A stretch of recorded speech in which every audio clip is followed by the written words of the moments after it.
I started the Squatter Registry website and I wanted to reply to one comment in particular. We have over 90 squatters registered, countless stories constantly coming in, such sad stories. We'll be sharing those over the course of the next few weeks. But in the meantime, someone wrote in that, you people are monsters. What's more monstrous to me is someone who enters into a contractual obligation with someone else and then doesn't meet the terms of that agreement and expects to get away without any consequence.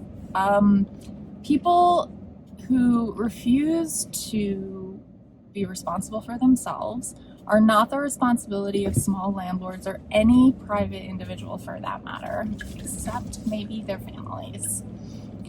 Even then, families can disown people, which is what we found out about one of the squatters that we uncovered. Stories have been coming out of the woodwork since I started speaking out. I stopped being scared. There is no help available to landlords right now.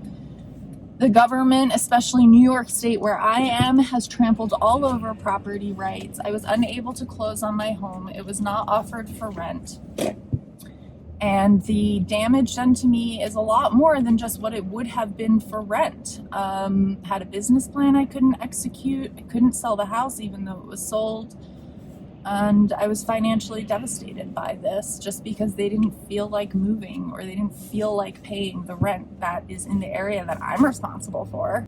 If the government wants to insist that housing is a human right, which I'm all for, I think everyone should have housing.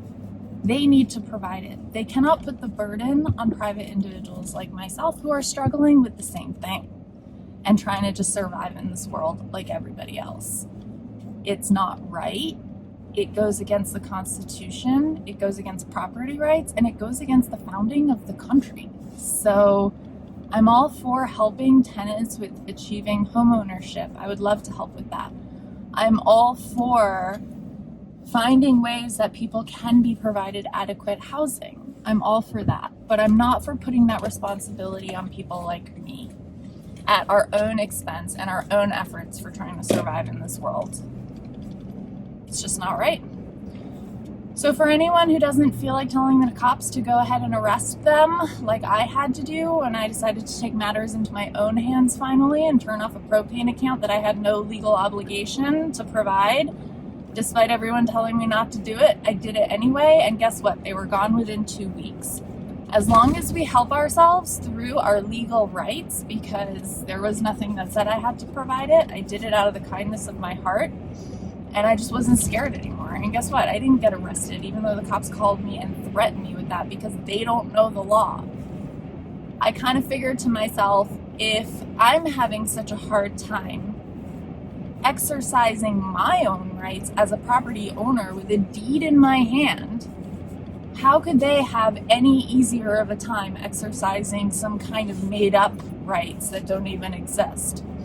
And my hedging of my bet was worth it because they couldn't. They tried, and I'm not in handcuffs. And guess what? They're out of my house, and it was less than 2 weeks. So for people who are not as bold as me, but still want to try to do something to protect others from falling victim to these criminals, these opportunists. The Squatter Registry was created so that we had somewhere that we can support one another because nobody else is right now. We have to defend ourselves, unfortunately.